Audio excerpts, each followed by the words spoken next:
जय श्री श्याम हारे के सहारे की जय हो। श्याम भक्तों, आज तक मैंने आपके साथ खाटू श्याम बाबा के चमत्कार की बहुत सारी कहानियां शेयर की हैं। तो आज मैं आपके साथ सालासर बालाजी के चमत्कार की कहानी शेयर करने जा रही हूं, जिसे सुनकर आपके भी रोंगटे खड़े हो जाएंगे। इस सत्य घटना को सुनकर आपका भी विश्वास प्रभु के ऊपर, उनके नाम जाप के ऊपर, उनकी पूजा पाठ के ऊपर और बढ़ेगा। तो बाबा श्याम, जैसे कि आप सब जानते हैं, बाबा श्याम और बालाजी महाराज दोनों ही कलयुग के राजा हैं। तो चलिए जानते हैं इस कहानी पर, कहानी किसकी है और कहाँ से आई है। इस कहानी को सुनने के लिए वीडियो पर अंत तक बने रहें और वीडियो पसंद आए तो वीडियो को लाइक करें, अपने ही चैनल मैजिक उपाय को सब्सक्राइब जरूर से करें। तो आज की यह कहानी विरार के रहने वाले दीपक जी और उनकी पत्नी रेखा जी की है। कहते हैं गांव में माता पिता से लड़कर वो अब शहर आ गए अपने पत्नी के साथ। यहाँ एक छोटी सी उन्होंने खोली ले ली, उसमें ये लोग रहने लगे। उनके पास कोई काम धाम नहीं था।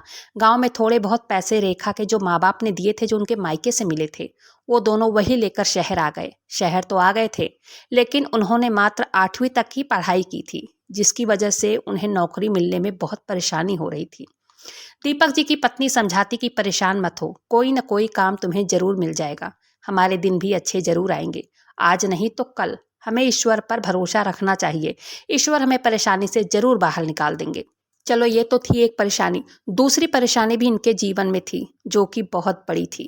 इनकी शादी को 5 साल हो गए थे, इनको कोई औलाद नहीं थी, जिसकी वजह से रेखा की सास, ससुर, जेठानी, देवरानी रेखा को ताना मारते थे और कहते, तू बांझ है, तुझे औलाद नहीं हो रही है। जिसकी वजह से तो दीपक घर से लड़ाई झगड़े करके अपनी पत्नी को लेकर शहर आ गए थे। इनके घर वाले हमेशा बच्चे के बारे में कहते, लेकिन दीपक और रेखा ने अपने जीवन में हुए इस कमी को भी भुला दिया था। दिल से नहीं लगाया था इस कमी को, बल्कि रेखा कहती भी थी, देख लो तुम्हारे माता पिता कह रहे हैं तो कर लो शादी। लेकिन दीपक कहते कि नहीं, मुझे इस बात की कोई मलाल नहीं है, तुम परेशान मत हो, जो ऊपर वाले को मंजूर है वही होगा, मुझे भी वही मंजूर होगा। क्योंकि दोनों एक दूसरे से बहुत प्यार करते थे। ऐसे ही दिन बीत रहे थे। दीपक हर रोज जाते काम की तलाश में, सोचते शायद आज का दिन अच्छा जाएगा, शायद आज नौकरी मिल जाएगी। लेकिन पता नहीं ईश्वर उनकी तरफ क्यों नहीं देख रहे थे। वो मियाँ बीबी मायूस हो जाते, लेकिन हार नहीं मानते। रेखा भी काम ढूंढने लगी थी। वो सोचती कि छोटा मोटा काम अगर मुझे ही मिल जाए तो घर का गुजारा चल जाएगा। तब एक दिन दीपक को किसी ने बताया, यार जब तुझे कहीं हिसाब का काम मिल जाए ना, तब तू वहाँ कर लेना, तब तक यहाँ बक्सा चढ़ाने का काम है, मैं भी यही करता हूँ। जो बक्से आते हैं उन्हें हम ट्रक में चढ़ाते हैं। दीपक ने पूछा, कितनी तनख्वाह मिल जाती होगी यहाँ पर? तब वो इनसे कहने लगा कि यार वो तेरे काम पर निर्भर करता है, तू कितना बक्सा चढ़ाता है। हमारे तो किसी महीने में 6 से 8 हज़ार और किसी महीने में 10 हज़ार तक मिल जाते हैं।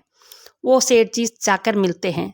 दीपक जी कहते हैं, सेठ जी मैं कल से आ जाऊंगा। उन्होंने कहा कि बेटा मेरे पास यहाँ रोज का काम नहीं होता है, कई मजदूर तो खाली बैठे रहते हैं।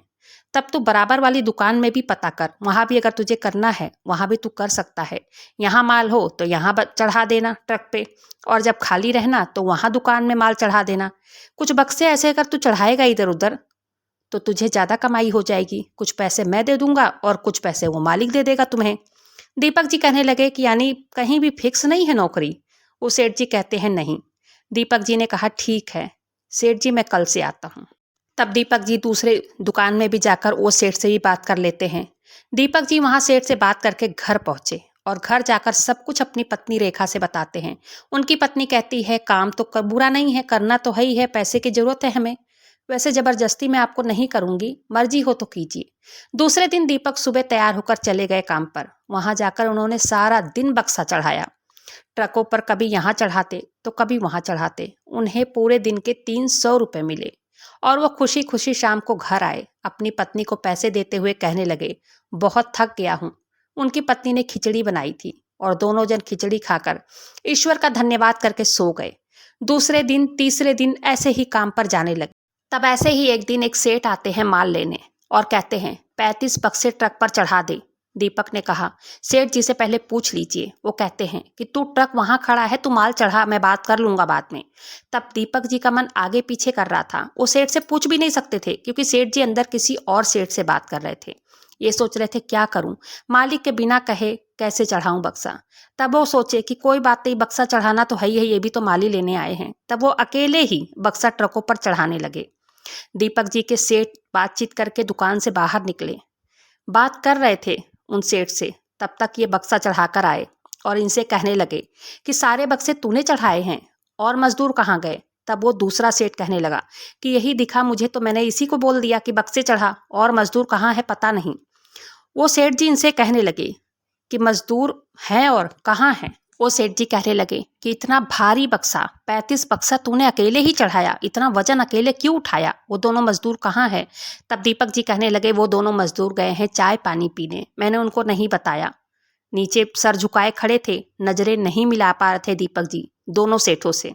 तब उनके सेठ कहने लगे दीपक जी के, दोनों मजदूर को बुला लेता, बक्से चढ़ाने के लिए तेरा मदद हो जाता। तब दीपक जी कहने लगे कि मेरा पैसा कम हो जाता सेठ जी, मैंने अकेले इसलिए बक्से चढ़ाए क्योंकि मेरे ज़्यादा पैसे बन जाएंगे, डायरी में मेरे नाम से ज़्यादा बक्से लिखे रहेंगे, मुझे ज़्यादा पैसे मिलेंगे और मुझे पैसों की बहुत ज़्यादा ज़रूरत है।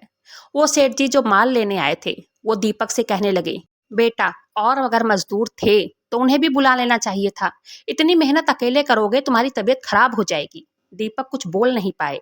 तब वो दूसरा सेठ दीपक जी से कहने लगा कि बेटा तुम गाड़ी चलाना आता है, गाड़ी चला लेते हो। दीपक जी ने कहा हाँ जी सेठ जी, मैंने गांव में गाड़ी चलाई है क्योंकि हमारे पड़ोस में ही गाड़ी थी चरपहिया और हम लोग चोरी चोरी चलाते थे, मैं चला लेता हूँ गाड़ी। वो सेठ जी दीपक जी से सेठ जी से कहने लगे कि इसे मैं अपने साथ ले जाऊं, इसे कोई तुम्हें दिक्कत तो नहीं होगी, मैं इसे अगर काम दे दूं। तो उनके सेठ जी कहने लगे नहीं मुझे क्या दिक्कत होगी, मजबूर बच्चा है, ले जाओ अपने पास काम दे दो, यहाँ इतना काम कोई ज़्यादा नहीं होता, सारा दिन बैठे ही रहते हैं, कभी कभार काम होता है और थोड़ा बहुत दिन में काम होता है, ज़्यादा नहीं होता। तब वो दूसरे सेठ जी दीपक जी को अपने साथ ले जाते हैं और कहते हैं चल तू बैठ मेरे साथ गाड़ी में। तब दीपक जी इनसे पूछते हैं कि क्या काम है सेठ जी। वो सेठ दीपक जी से कहता है तू बैठ तो सही गाड़ी में। दोनों साथ बैठ जाते हैं और गाड़ी उस सेठ के घर के बाहर पहुंच जाती है जहां उन सेठ के माता पिता रहते थे। तब उस सेठ के माता पिता बहुत वृद्ध थे।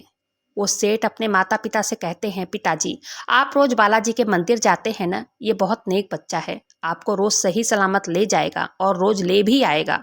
आजकल के ज़माने में ऐसा व्यक्ति मिलना मुश्किल है और सारा दिन आप लोगों की देखभाल भी करेगा।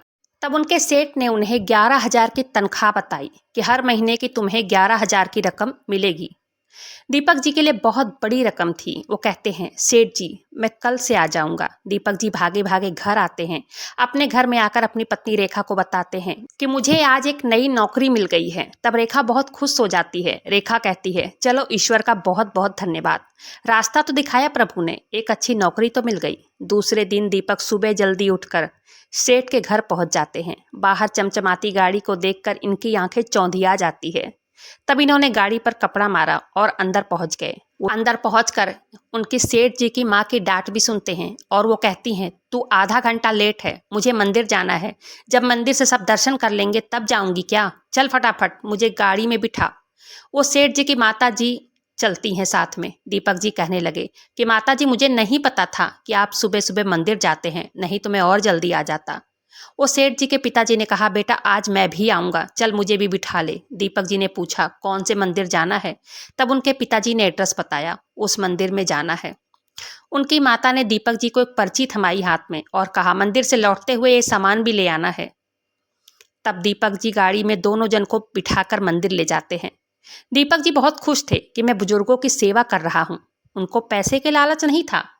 कभी कोई सामान ले आते तो वो पैसे वापस दे देते थे, पैसे नहीं रखते थे। तब इनका मन सच्चा था, मन में खुशी थी कि बुजुर्गों की सेवा का काम मिला है। ऐसे ही समय बीत रहे थे। रोज माता जी की डांट भी सुनते और रोज माता जी इनको खाना के लिए भी पूछती थी।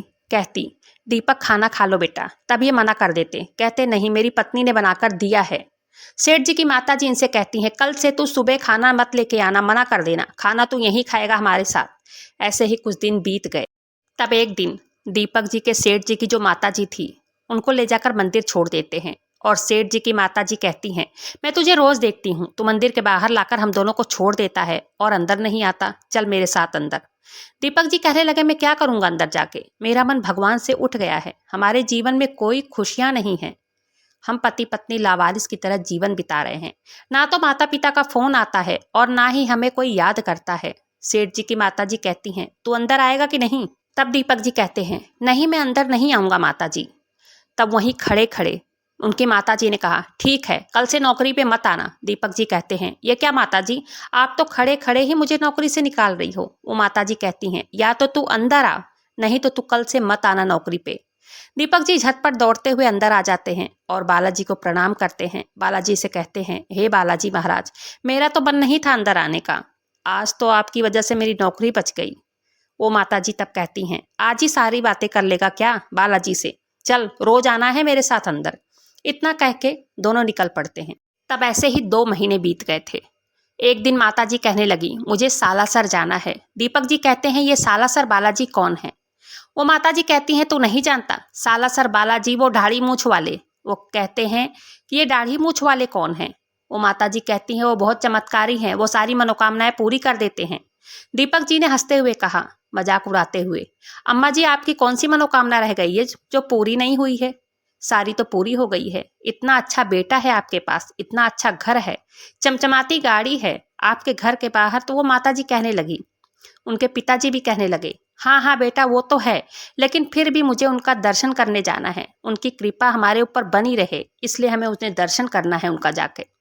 दीपक जी ने कहा, ठीक है, जब आप कहोगे आपको मैं दर्शन करा दूंगा। सेठ जी की माताजी कहती हैं, बेटा मुझे सालासर बालाजी के तो अगर तू दर्शन करा देगा ना, तुझे 5,000 रुपये इनाम में दूंगी मैं। 1 हफ्ते के बाद वो दर्शन करके घर पहुंचते हैं। वहाँ माता जी के घर के बाहर बहुत भीड़ लगी होती है। वहाँ जाकर पता चलता है कि वो उनके बेटे जो इनके सेठ थे, कारोबार में उनको लॉस हो गया था। वो सेठ जी ने वो घर बेच दिया था किसी बिल्डर को।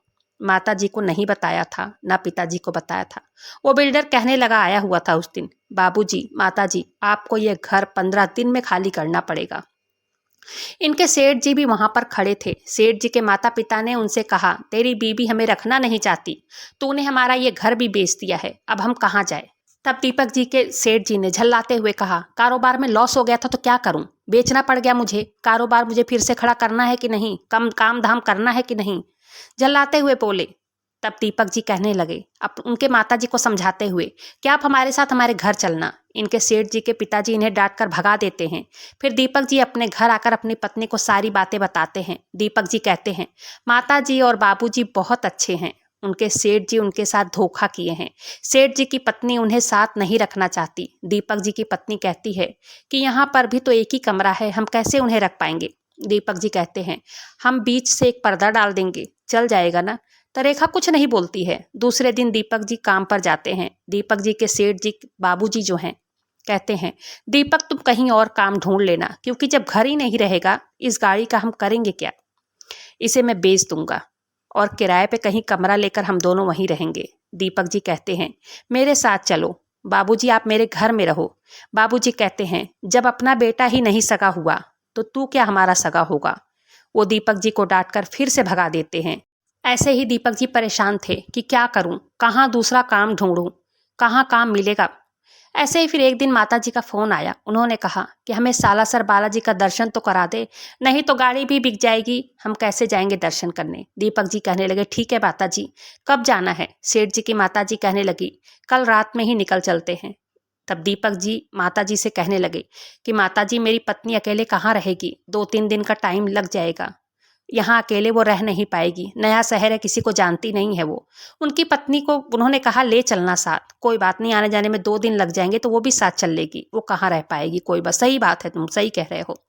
दूसरे दिन सभी लोग दर्शन करने निकल पड़ते हैं। रास्ते में माताजी दीपक जी की पत्नी रेखा से पूछती है, क्या तुझे कोई संतान नहीं है, कोई बच्चा नहीं है?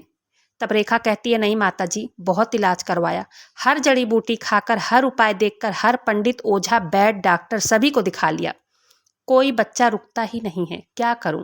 माताजी कहने लगी कि जहां जा रही है ना, वो स्वयं बालाजी वहां पर प्रकट हुए थे, वो साक्षात वहीं पर हैं, उनके दरबार में तू अपने लिए बच्चा मांगना। सभी डॉक्टर, पंडित, वैद्य, ओझा सबसे ऊपर हैं वो, उनके आगे किसी की नहीं चलती।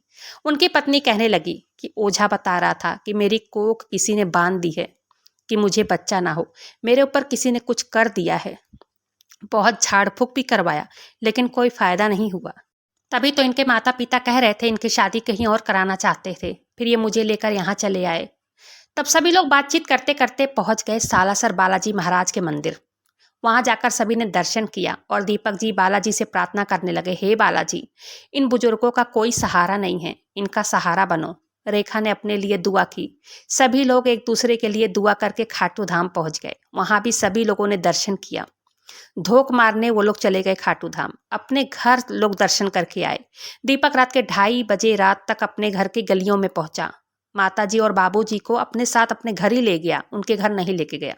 सब दीपक जी के घर में आकर सो गए क्योंकि रात बहुत हो गई थी। सुबह हुई। दोनों जन कहने लगे कि हमारा घर बिल्डर ले लेगा, हम कहाँ जाएंगे। आपस में बातचीत कर रहे थे दीपक और उनकी पत्नी से। दीपक जी कहते हैं, माताजी बाबूजी यहीं रहो तुम, कल तुम्हारा घर जाने वाला है, कहाँ जाओगे। ऐसे में दोनों कुछ नहीं बोल पाए और ऐसे ही 4-5 दिन बीत गए। वो दोनों बहुत ही सेवा भाव से, दीपक और रेखा बहुत ही सेवा भाव करने लगे दोनों जन का। एक दिन उस सेठ जी आए जो दीपक जी के सेठ जी थे। वो कहने लगे, अपने घर चलो मम्मी पापा। तब मुझे कारोबार में बहुत बड़ा प्रॉफिट मिला है, मुझे बहुत बड़ा ऑर्डर मिला है। मैंने उन्हीं पैसों से आपके लिए बगल वाली रोड पर एक फ्लैट खरीद लिया है। दीपक जी बहुत खुश हो गए कि चलो अपने माता पिता को मनाने तो आए हैं। हाँ, वो पहले वाले घर के इतना बड़ा नहीं था। वो कहते हैं कि 1 BHK का फ्लैट, एक कमरा, लैट्रिन, बाथरूम, एक छोटा सा हॉल था। उनके सेठ जी अपने माता पिता को मनाकर ले गए। वहां जाकर माता पिता शिफ्ट हो गए और फिर उनकी गाड़ी दीपक के घर के पास ही खड़ी थी। दीपक जी उनकी गाड़ी ले जाकर वहीं खड़े कर दिए फ्लैट के नीचे। रोज वहीं काम पर जाने लगे। मात्र 1 महीना बीता था, रेखा भी गर्भवती हो गई। वो दोनों माताजी और बाबूजी के फ्लैट पर पहुंच गए। वहां जाकर उन्होंने बहुत सारी बातें की और अपनी प्रेगनेंसी के बारे में भी बताया। माताजी कहती हैं, मैंने कहा था ना, वो दाढ़ी मूछ वाले बहुत बड़े दानी हैं, उनकी कृपा बहुत जल्दी होती है। बाबा श्याम के भी दर्शन किया था ना तूने, दोनों एक ही हैं। अब तू जा, जब तेरे बच्चा हो जाएगा ना तो बच्चे को ले जाकर वहां दोनों जन के यहाँ जाना और दर्शन कराना। तब माताजी ने दीपक को कहे अनुसार अपने बटुए से 5,000 रुपए निकाल कर दे दिए।